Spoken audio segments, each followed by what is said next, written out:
Bonjour à tous, je suis ravi de vous retrouver pour une vidéo voyance, aujourd'hui consacrée à la Russie.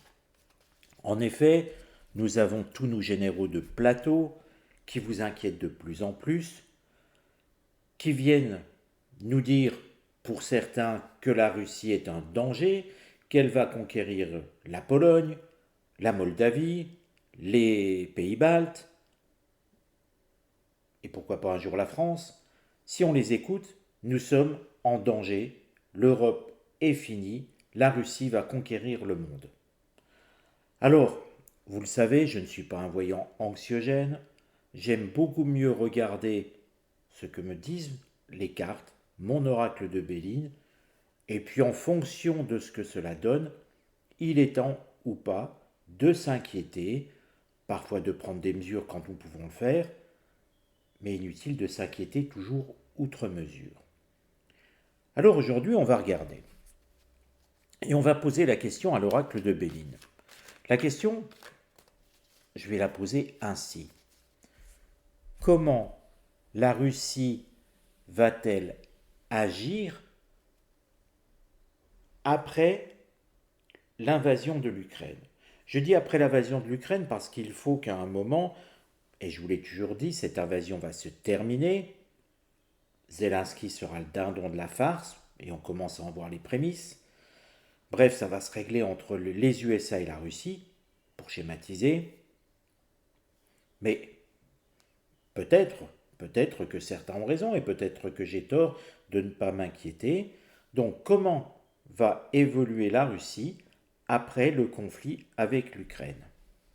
Effectivement, si nous avons Mars partout, on pourrait se dire que la Russie va peut-être agir de façon plus belliqueuse. Mais on peut aussi avoir une autre interprétation qui serait peut-être plus économique. Il faut toujours regarder avec attention et garder toujours la tête froide.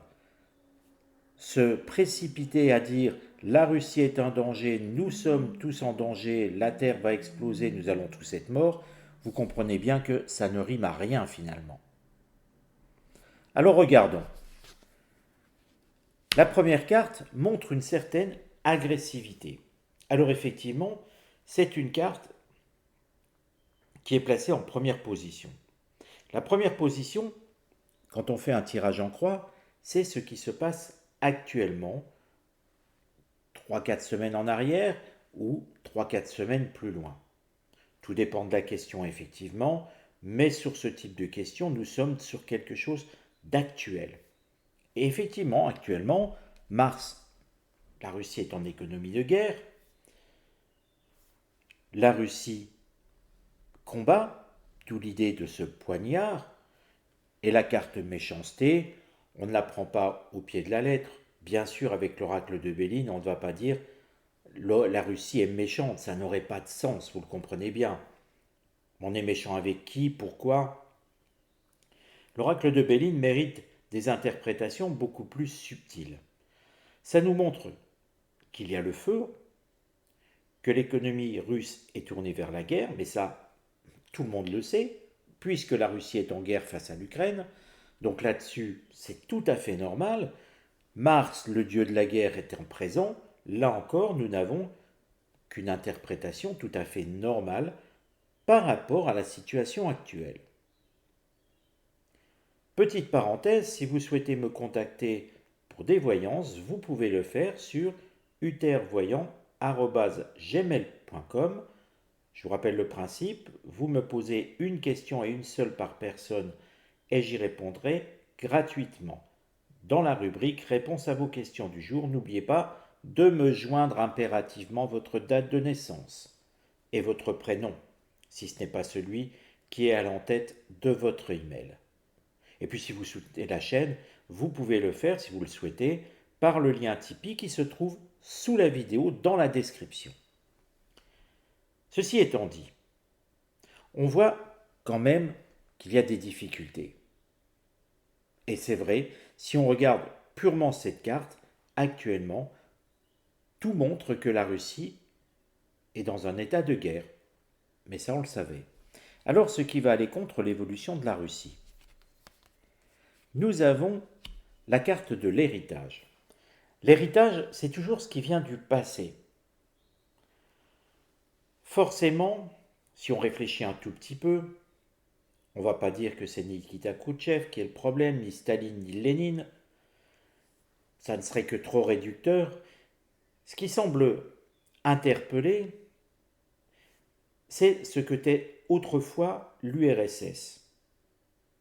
Effectivement, la Moldavie faisait partie de l'URSS, l'Ukraine et d'autres pays actuels étaient un agglomérat composant l'URSS, avec bien sûr la Russie. La Russie paye cet héritage. Elle paye cet héritage dans les médias, parce que finalement, la Russie, si on la laisse à l'état de ce qu'elle est actuellement, il n'y a pas de problème particulier. Mais bien sûr, l'URSS est un ensemble de plusieurs pays, dont la Biélorussie par exemple, et j'en passe. Donc vous comprenez bien que, à ce stade, on va lui reprocher à chaque fois de vouloir recréer les frontières de l'URSS, entre autres. Et donc forcément, cet héritage-là pose problème. C'est ainsi qu'il faut comprendre cette carte. C'est un héritage qui est mort et enterré, mais des traités ont été conclus, des accords entre ceux qui appartenaient à cet ensemble et puis qui se sont mis en état d'indépendance par rapport à la Russie actuelle. Donc son passé qui n'était pas un passé colonial, qui était un passé avec des frontières qui étaient celles de l'URSS de l'époque, eh bien tout ça, c'est ce qui crée un problème à la Russie actuelle. Parce qu'on va l'accuser finalement de tous les maux et de vouloir recréer une forme d'empire russe moderne. Le Conseil a finalement pour la Russie. En fait, elle est maître de son destin. Et la Russie, avec la destinée, eh bien, c'est de croire en sa destinée. Alors, le tout, c'est de comprendre quelle est la destinée de la Russie. La Russie a comme destinée de rester un État indépendant, qui n'est pas un État occidental. N'oublions pas que historiquement, les Slaves ne sont pas, comment je pourrais vous dire ça, ne sont pas les mêmes que les peuplades européennes de l'Ouest. Il y a une différence culturelle. La mentalité slave est différente et en cela, nous devons l'accepter. La mentalité slave, c'est plutôt d'apprécier des hommes de pouvoir forts, qui prennent des décisions parfois fortes. Mais n'oublions pas aussi que, trop souvent, nos États occidentaux ont eu tendance à rabaisser la Russie, à la considérer comme un État, je dirais un sous-État, à ne pas vouloir traiter avec eux d'égal à égal. On a l'impression toujours que nos pays occidentaux sont là pour donner des conseils à la Russie sur comment elle doit agir, comment elle doit avancer. Beaucoup de pays ont essayé de faire des remontrances à la Russie sur les droits de l'homme, etc., etc. Alors, est-ce que tout est parfait en Russie? Non, non, il faut bien le dire. Est-ce que tout est parfait en France? J'ai quand même un doute, hein.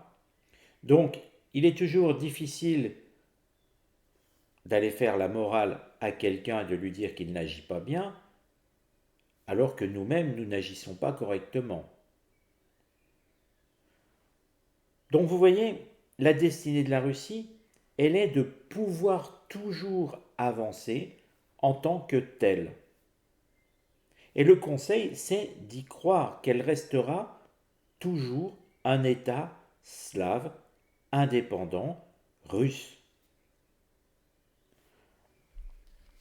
Et surtout, elle ne doit pas se soumettre à l'Occident. Le résultat de tout ça, Résultat et synthèse. J'aime bien les dévoiler en même temps. Regardez, ne serait-ce que les septénaires. Les septénaires, c'est ce petit sigle qui est là. J'explique au passage pour ceux qui découvrent la chaîne. À aucun moment dans le futur, nous n'avons de septénaire de Mars. Ici et ici. Si nous avions eu des cartes martiennes ici, effectivement, nous aurions pu nous dire la Russie va entrer en guerre plus tard. Et on aurait pu chercher le pays. Il aurait été temps.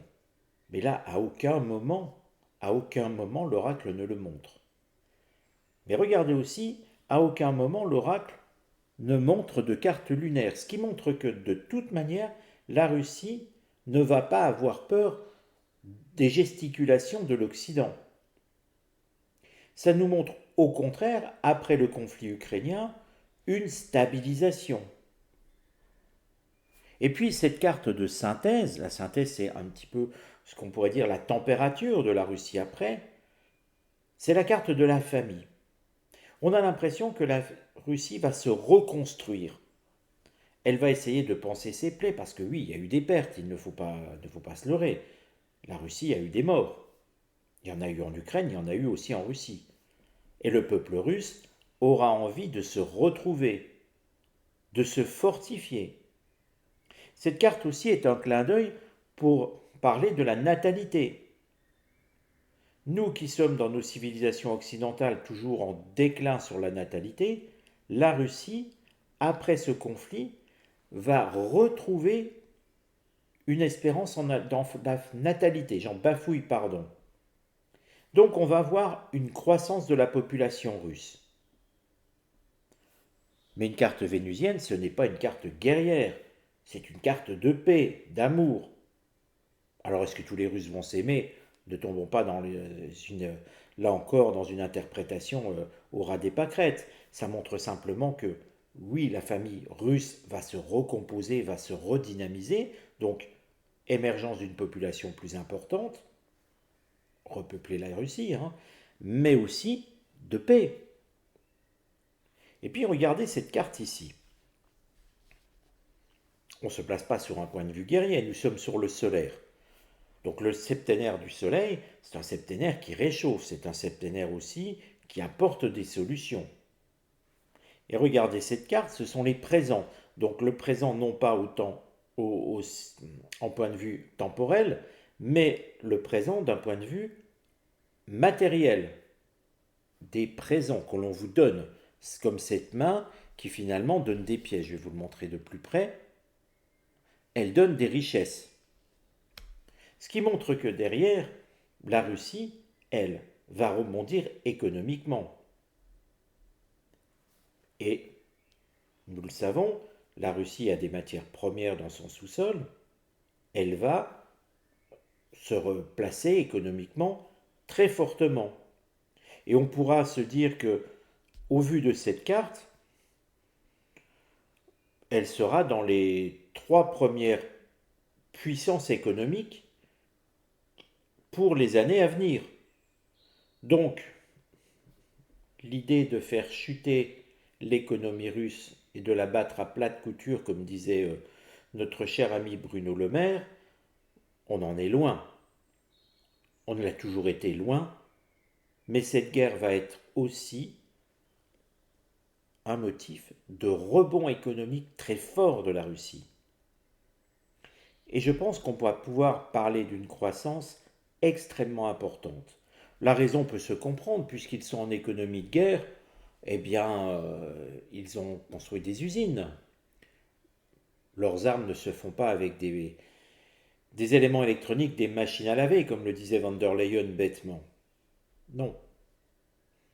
L'économie russe s'est tournée vers une structure économique, des usines, pour fabriquer des armes.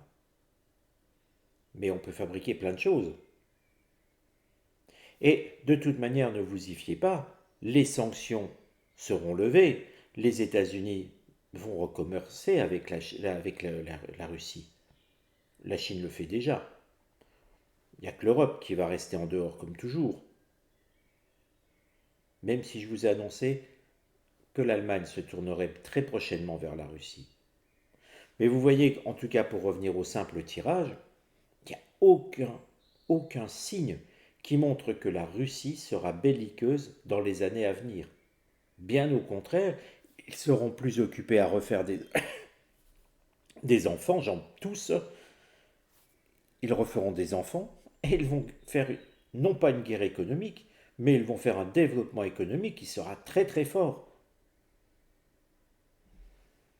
Avec ça, effectivement, quand on entend nos généraux de plateau, on a de quoi s'interroger sur leurs compétences.